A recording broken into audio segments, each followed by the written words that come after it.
that in their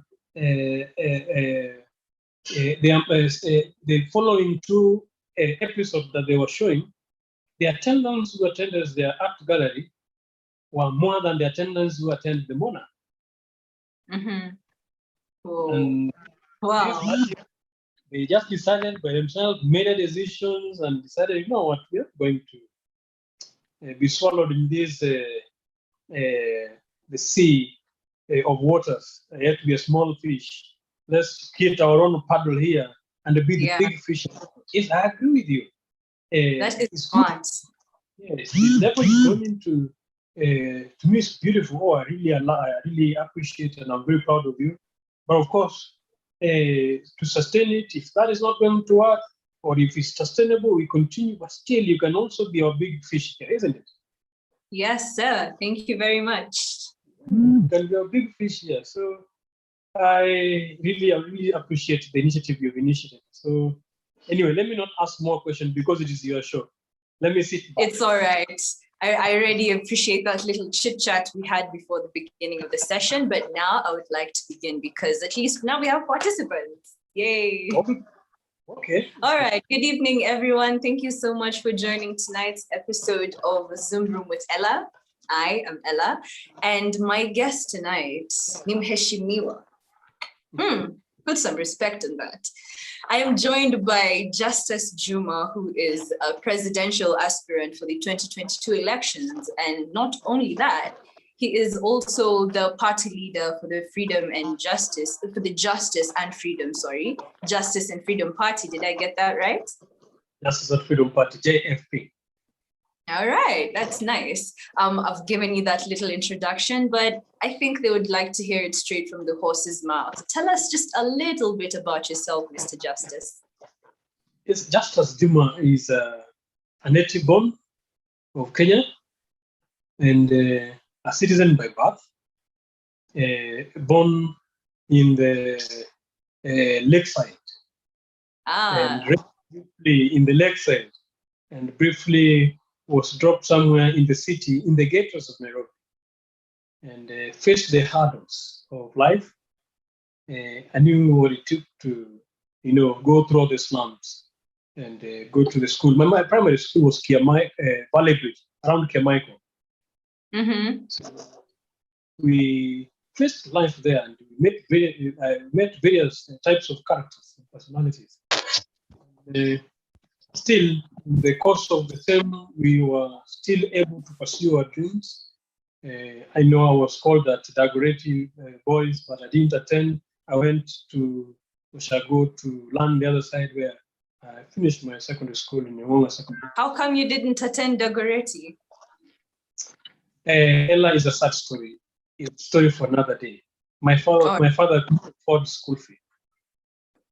Okay, I understand that. We could definitely save that for another day. But you didn't go to Dagoretti. You reported to which school? Actually, I went to repeat class 8. Wait for him to get school fee.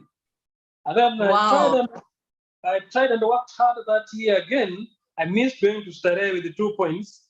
I ended being called another school called Kanga, which I also didn't attend because there was still no school fee. Wow, man, it was really a struggle for you, and look at the person you've become today. That's why I'm telling everybody that you can make it from wherever angle you're in, whichever struggle you're holding on, whichever disability you're facing, whichever oppression or circumstances you're going through, you can make it. It's very possible. All you need to do is let's meet together, reason and agree. Then we go for it. Yeah. So from that background, I came back. I studied linguistics.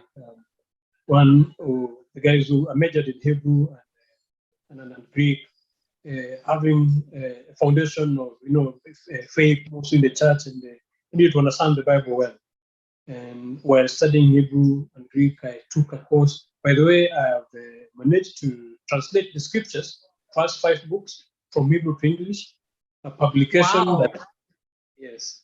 You're that proficient in the language. I mean, I thought you had a few words figured out, but translating the whole, wow, that's a lot. Good.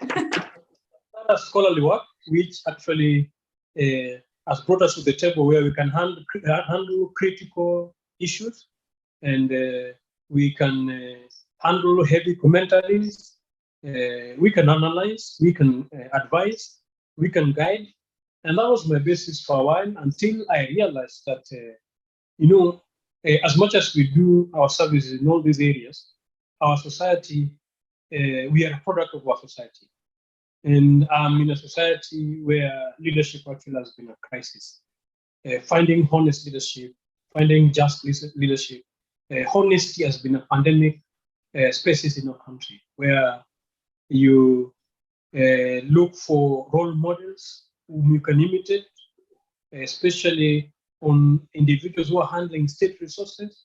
And we just see a culture where people tend to believe that this has been left as a reserve of bad boys and bad girls, just to be bling bling, just to be half skirts. And I see life has been changed in a way that is just how much money, without them knowing that actually a good leader is a servant leader who do not sacrifice their people but serve their people, who do not fleece their people but fill their people, who support and enable the people, and who are role models, where from proper value systems and good individuals with good characters, they know that resources serves us to serve humanity.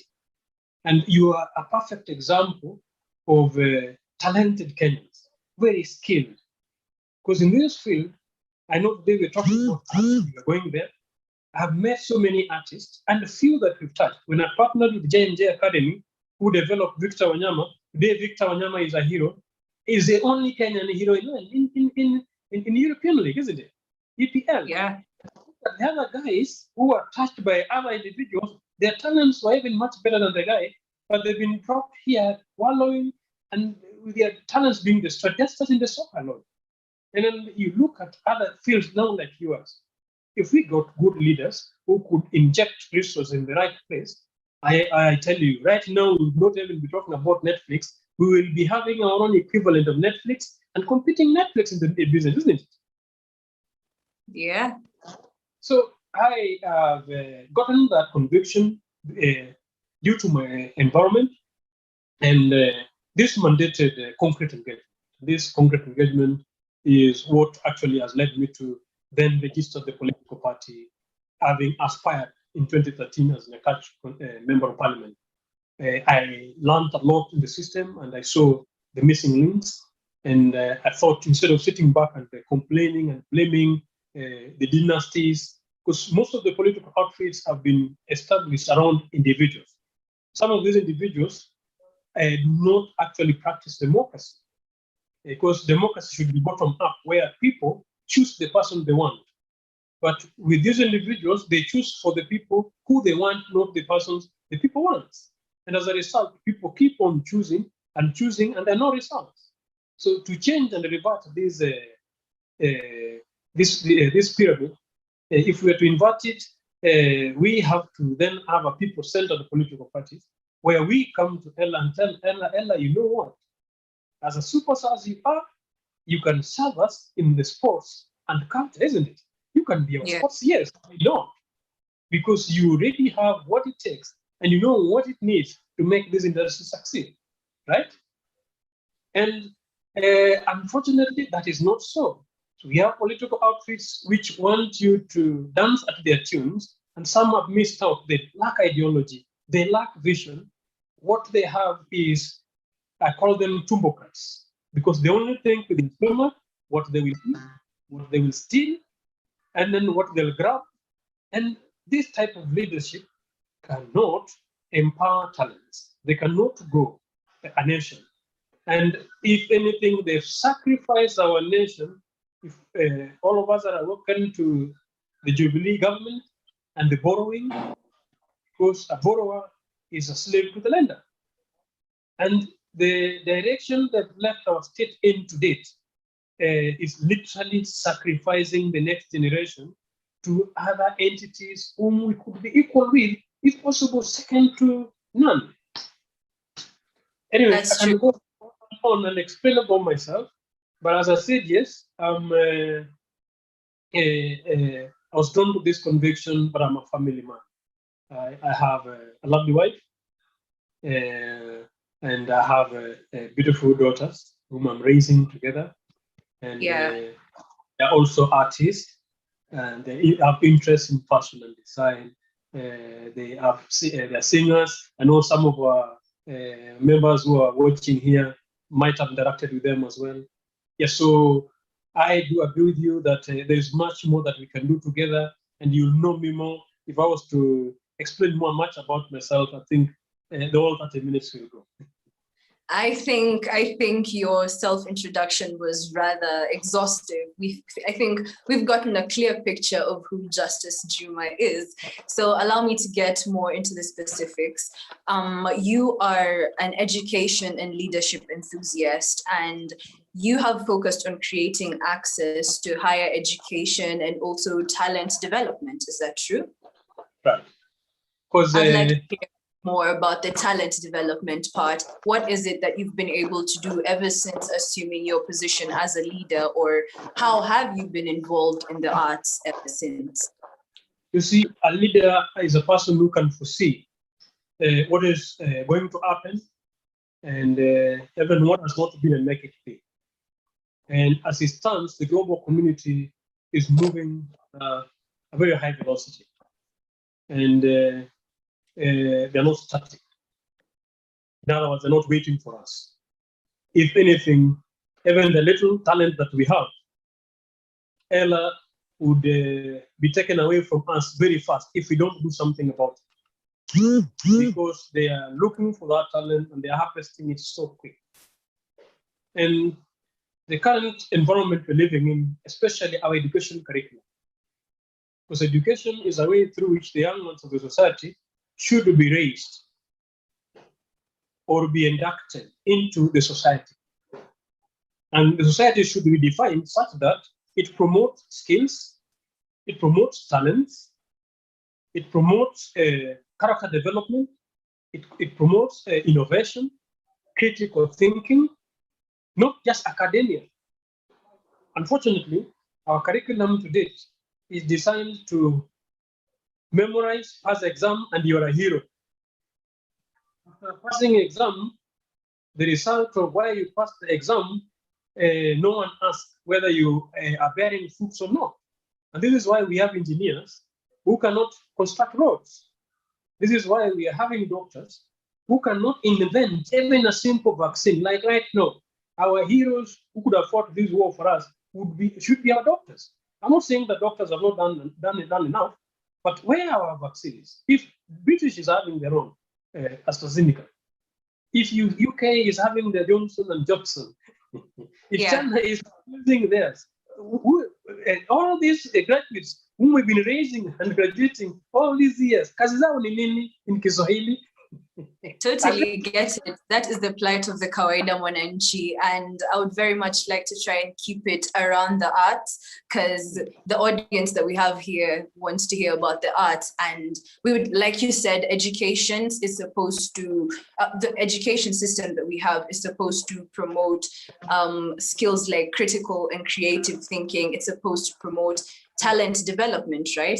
And that is what I'd like us to focus on. What is it that you feel that can work towards achieving that agenda in your presidential manifesto? How do you feel we can better the arts and the education?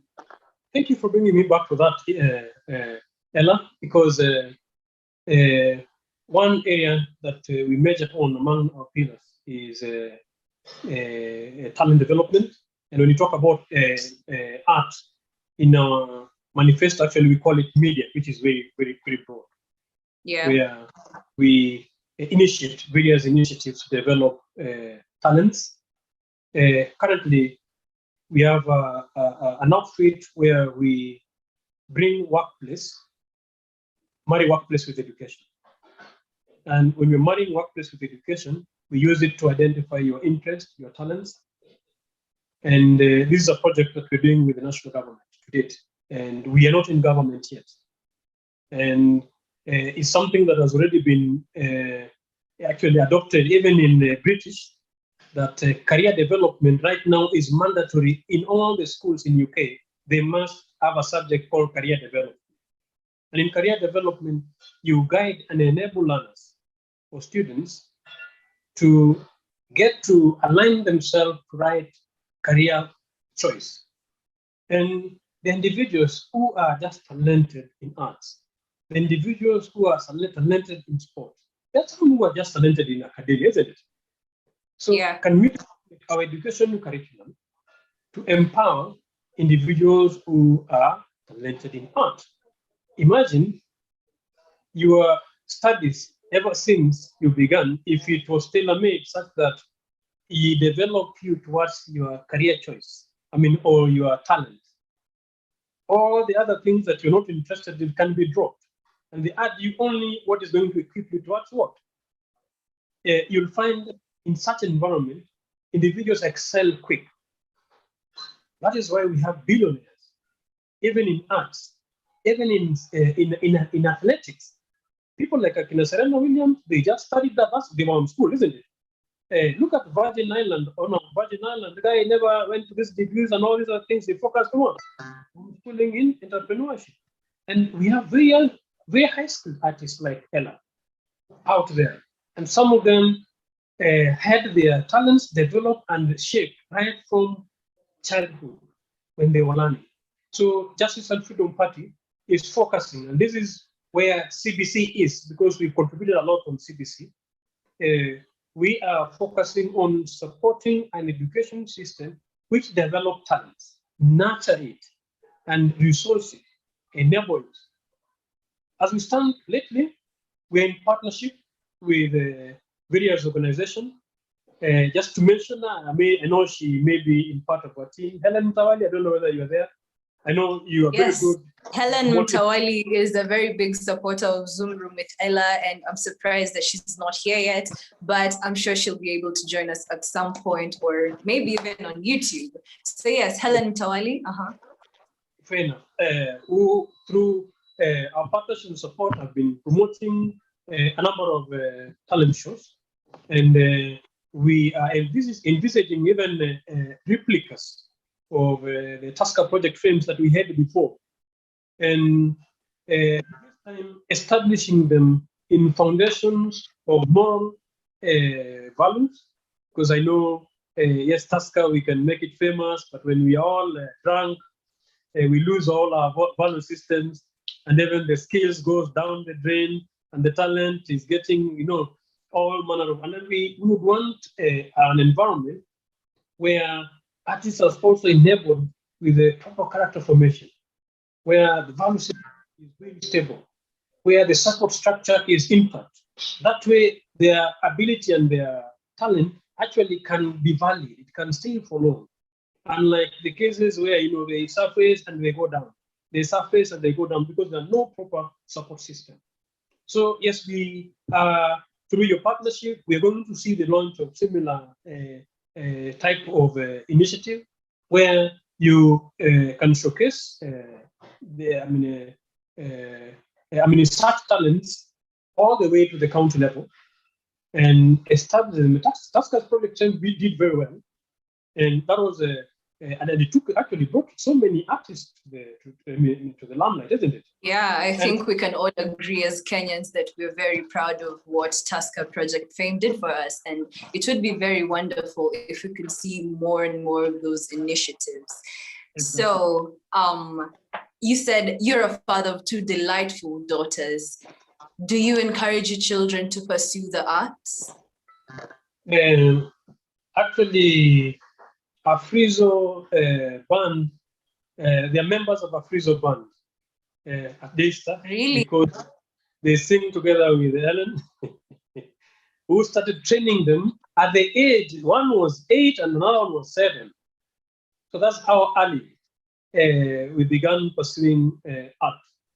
And you're a father who's serious with the arts, so I wish more fathers and more parents could enroll their children in programs that help them nurture their talents at a young age, because that is when most of us discover ourselves. And yes, you do have time to do it in future, but it's best to start when you are young. So I'd like, we've talked we've had a bit of a chit chat since the session started, and I would love to know, as a leader, what is your vision? What, if you look at the current state of the arts in Kenya, where would you like to see us? How would you like to see us progress to the current state? Because like I told you, we had this discussion yesterday, and I told you that I conducted a poll where I wanted to find out whether the current governing laws have played their role in promoting growth of the industry. And most people felt that it had not. A lot of people feel unsatisfied with the current state of the film industry and feel that we do a lot better. So since you are vying for presidency, you must have something for us artists. So where would you like to see us? And what can you do differently for us? You see, in the film or even the art industry, it is a reflection, it mirrors our society, right? That's true. And that's the story you tell. And seeing the do's and don'ts that have been accompanying the regulations, because the regulations are, I think, are equated to the Kenyan election process, where they have litigated and regulated. And, you know, if you look at Kenyan ballot paper, it has more security than even the note, Kenya shilling. Believe you me, it has much more security than the money, the currency.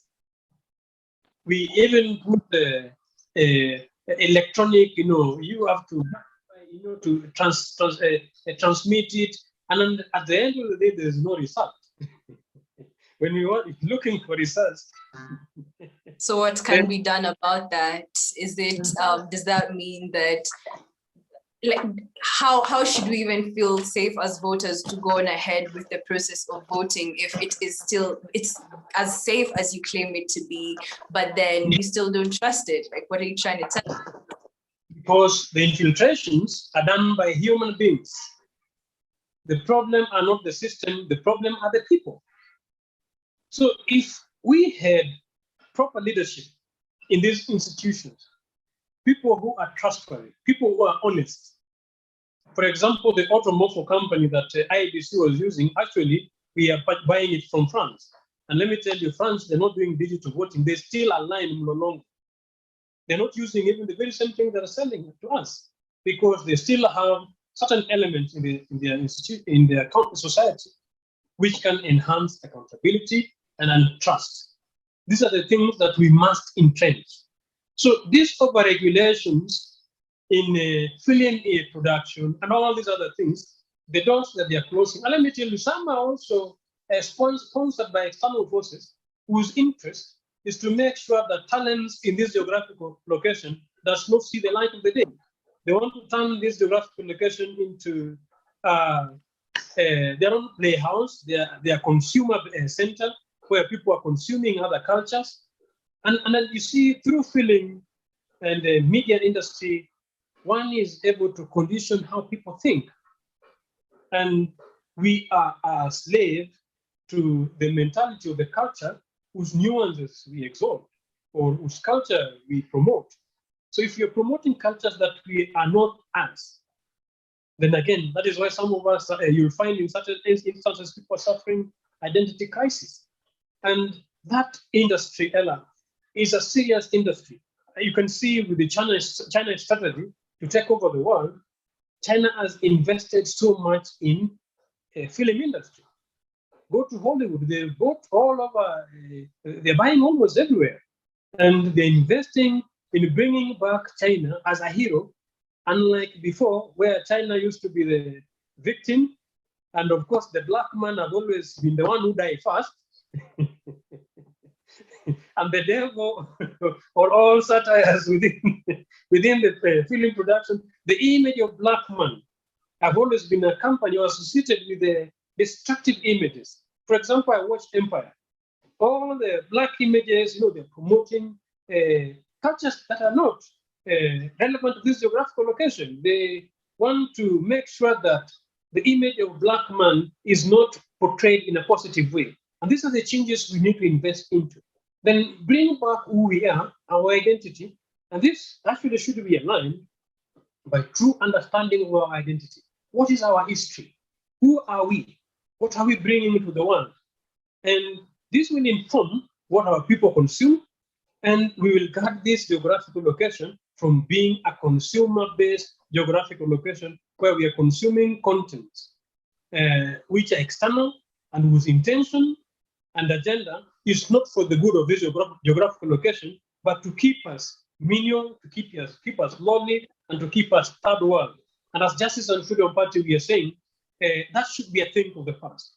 We are coming with concept and strategy that can make us be equal in the face of humanity, and if possible, be second to none in understanding our history. If you understand our history before, you'll know that yes, we were second to none, and we should not even, if possible, at any cost, settle for less. Unfortunately, most of the systems and the regulations that actually have been bottlenecks around our industry are being perpetuated and sponsored by individuals who want to turn this geographical location as a consuming ground.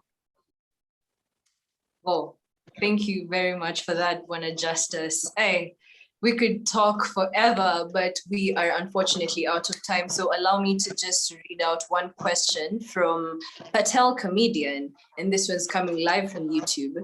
He says, I'm an artist in Kenya, no one else like my kind. Sasa swali ni, kura ukipata utatusaidia vipi? Because we can't even shoot in CBD. Did you know that that is the current state?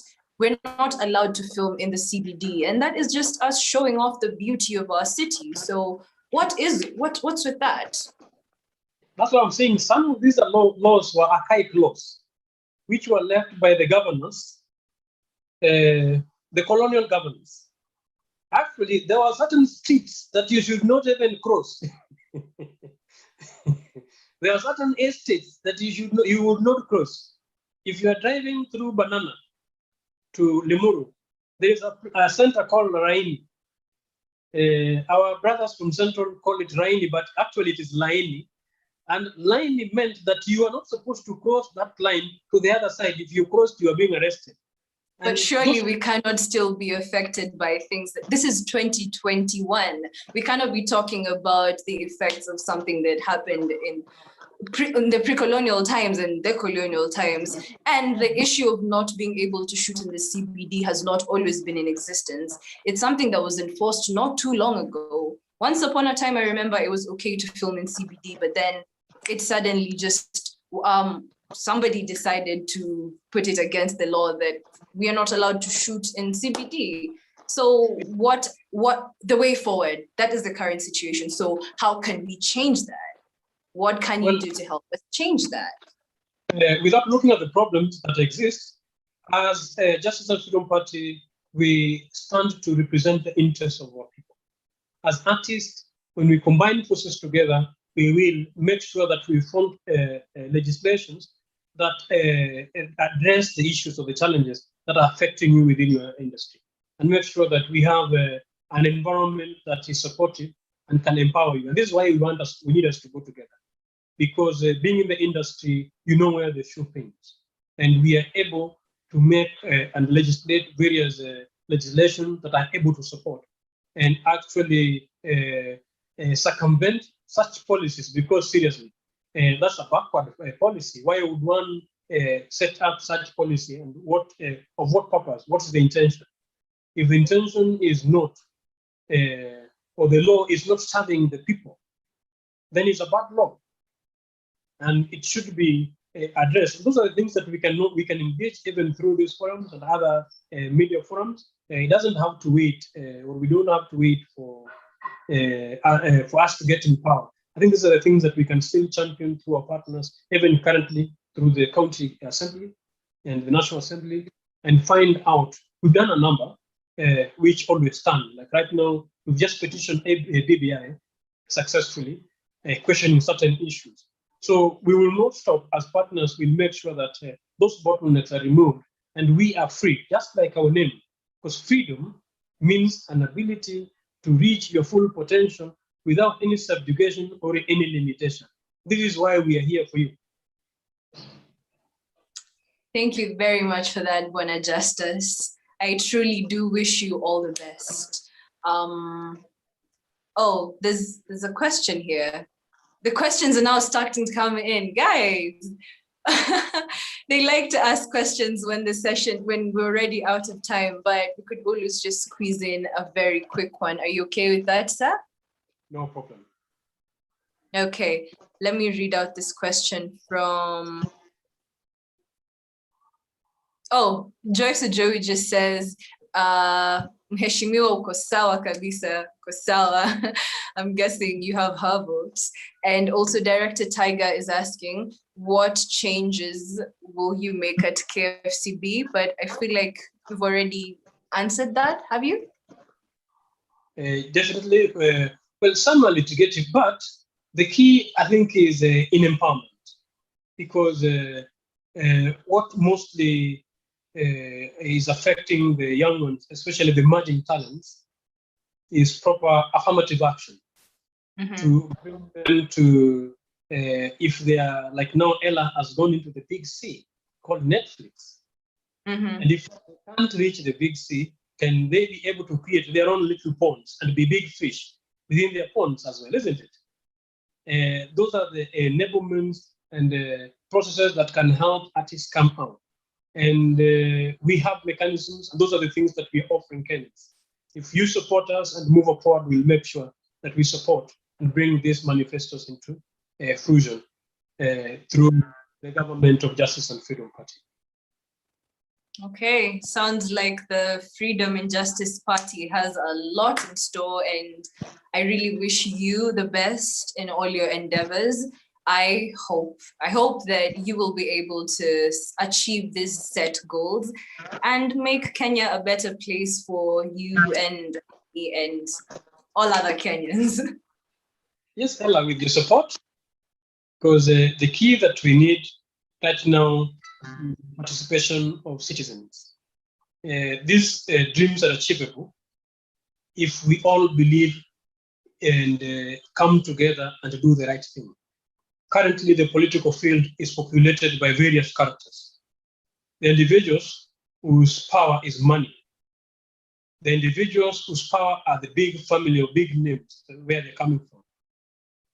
But very dwarf in terms of ideas, very dwarf in terms of there are individuals who have served Kenya in 10 years and they have nothing to show.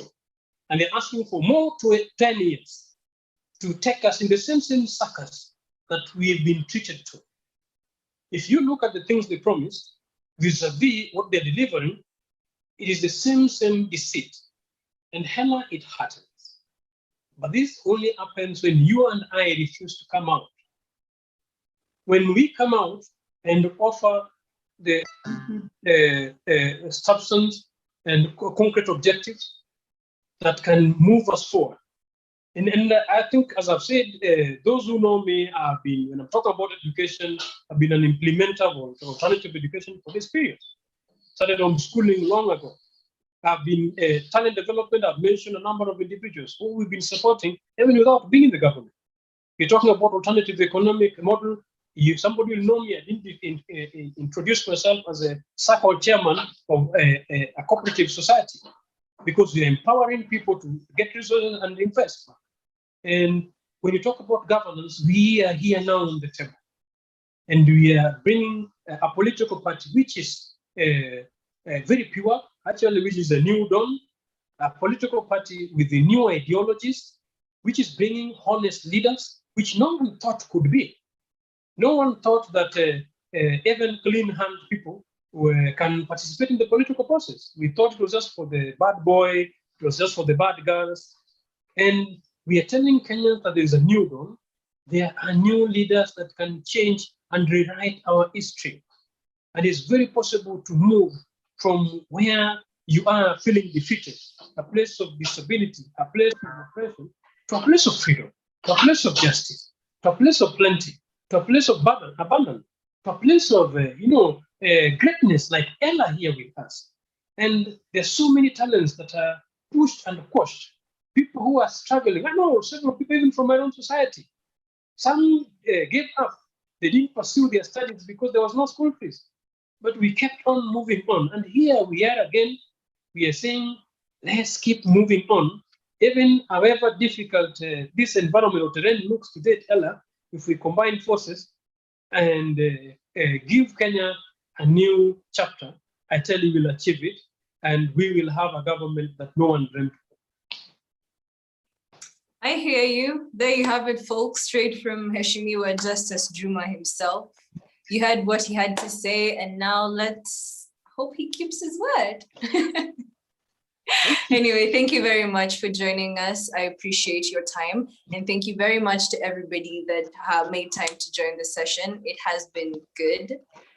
Mheshimiwa, would you like to give us a parting shot before we end the session? Thank you so much, Ellah, for this opportunity.